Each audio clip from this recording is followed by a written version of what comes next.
जय श्री कृष्णा, राधे राधे। पुरुषोत्तम मास मातम के 25वें अध्याय की परम सुंदर कथा आज हम आपको सुनाने जा रहे हैं। पुरुषोत्तम मास 15 जून तक चलेगा। तो पुरुषोत्तम मास के शेष बचे हुए कुछ दिनों में अपने मन को भगवान के चरणों में लगाकर पूरी श्रद्धा भावना से भगवान की भक्ति करनी चाहिए और पुरुषोत्तम मास के बचे हुए शेष दिनों में दीपदान की आवश्यक करना चाहिए। सायंकाल में दीपदान करने से भगवान बहुत प्रसन्न हो जाते हैं। तो 25वें अध्याय की कथा इस प्रकार है। दीपदान की महिमा सुनने के पश्चात महाराज दर्दधनवा ने महर्षि वाल्मीकि जी के विनम्र पूर्वक कहा कि हे मुनि श्रेष्ठ, श्री पुरुषोत्तम मास के व्रत उपवास करने रखने वाला व्यक्तियों के व्रत की पूर्ति के निमित्त कृपया करके उद्यापन की विधि भी बतलाने की कृपा कीजिए। महर्षि वाल्मीकि जी कहने लगे हैं कि हे राजन, पुरुषोत्तम मास के कृष्ण पक्ष की चतुर्थी, नवमी अथवा अष्टमी को उद्यापन करना चाहिए। प्रातः काल उठकर स्नान आदि से पूर्व की सभी क्रियाओं को कर लेने के उपरांत यथा संध्या काल में सामग्री को उद्यापन किया जाए। श्री विष्णु भगवान जी की परम भक्ति करने वाले 30 ब्राह्मणों को सपत्नी भोजन करवाना चाहिए, अर्थात सभी ब्राह्मणों को पत्नी सहित बुलाकर भोजन करवाना चाहिए। यदि इतनी सामर्थ्य न हो तो 7 और नहीं हो तो 5 ब्राह्मणों को ही निमंत्रित कर मन से पूरी श्रद्धा भावना से भोजन कराना चाहिए। मध्य काल में एक द्रोण अथवा उसके आधे तथा चौथे भाग जितने की सामर्थ्य हो उतनी ही मात्रा में धान्य मिलाकर सर्वतोभद्र मंडल बनाकर उसके चारों ओर यथा सामर्थ्य स्वर्ण, रजत, ताम्र अथवा मिट्टी के छिद्र रहित निर्मल 4 कलश मंडल स्थापित करें।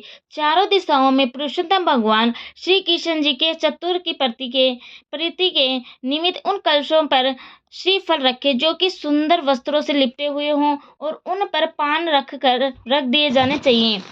वासुदेव, हलगर, प्रद्युम्न और अनिरुद्ध, इन चारों विग्रहों की सोने की मूर्तियों उन कलशों पर प्रतिस्थापित करनी चाहिए।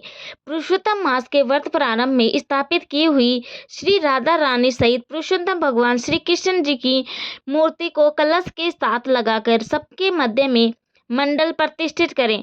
पूजन के निमित्त किसी वेदांग के उपरांत वैष्णव आचार्य ब्राह्मण को ही लेना चाहिए जो सब कार्य में निपुण हो, जो शास्त्र का ज्ञाता हो। पूजा के कार्य में ऐसे ब्राह्मण को ही लेना चाहिए।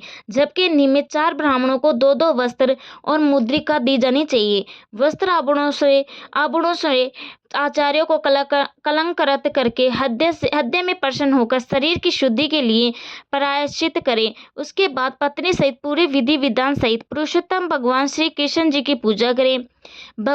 ब्राह्मण चारों वियों का जप करने बैठे। चारों दिशाओं में 4 अखंड दीप जला दिए जाए। नारियल से अर्घदान करने के उपरांत अपने दोनों जांघों को पृथ्वी से स्पर्श कर दोनों हाथों की अंजलि में ऋतु के अनुसार फल फूल तथा पंचरत्न ले और सब पत्निक भक्ति, श्रद्धा और मुद्रिक मन से श्री हरि भगवान का स्मरण कर अर्घ आदि 16 उपचार से पूजन करें।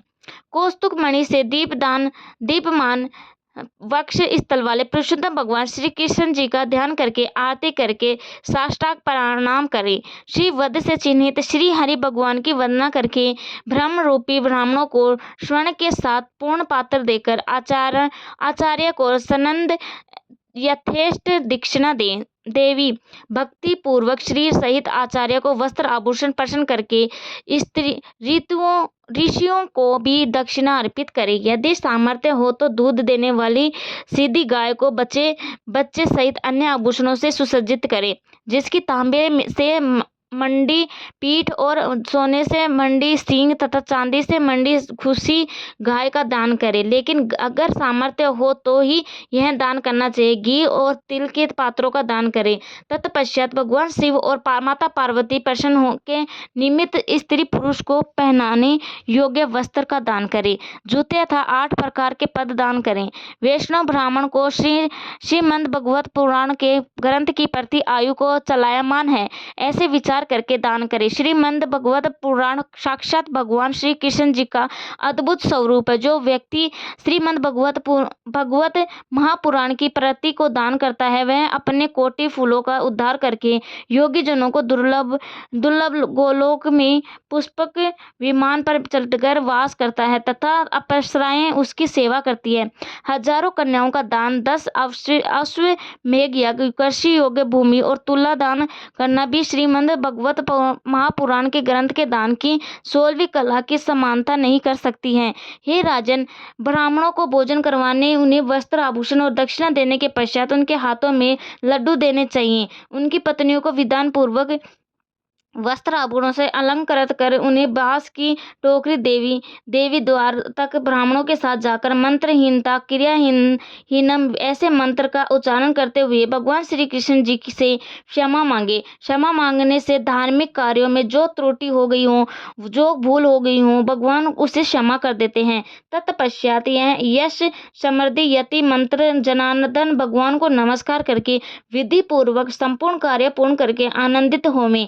तत्पश्चात सबको सम्मान भाव से प्रसाद वितरित कर असत्य न बोलने की प्रतीक्षा करते हुए सपरिवार भोजन करे। परिणाम पूर्णिमा तिथि को रात्रि जागरण और स्वर्ण के बने हुए भगवान श्री राधा कृष्ण जी की पूजा कर अंत में पत्नी सहित व्रती पुरुष भगवान श्री कृष्ण जी को राधा रानी सहित नमस्कार करें। व्रत करने से जन्म जन्म के क्लेश, विपत्ति और दरिद्रता का नाश हो जाता है। इस पुरुषोत्तम मास के व्रत करने वालों की सभी मनोकामनाएं पूरी हो जाती है और जीवन के अंत समय में वह विमान में बैठकर भगवान के गोलोक धाम को प्राप्त हो जाते हैं, वैकुंठ लोक को प्राप्त हो जाते हैं, अर्थात वह भव सागर से पार हो जाते हैं।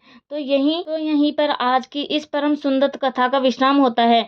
अगले भाग में आप इससे आगे की कथा को सुनने पाएंगे। इस कथा के स्पष्ट बताया गया है कि श्रीमद् भगवत पुराण कथा ग्रंथ जो विधि पूर्वक ब्राह्मणों ने दान करता है उन्हें पूरे आदर सम्मान पूर्वक देता है, उस पर भगवान अत्यंत प्रसन्न हो जाते हैं। तो पुरुषोत्तम मास में यह कार्य भी अवश्य करना चाहिए। अगर पुरुषोत्तम मास में यह कार्य ना हो सके तो जीवन में जब कभी भी मौका मिले, जब कभी मन में ऐसे भाव जागे तो श्रीमद् भगवत पुराण की एक प्रति विधान ब्राह्मण को अवश्य देने। ऐसा करने से जन्मों जन्मों के पाप नष्ट हो जाते हैं, भगवान की अत्यंत कृपा मिलती है।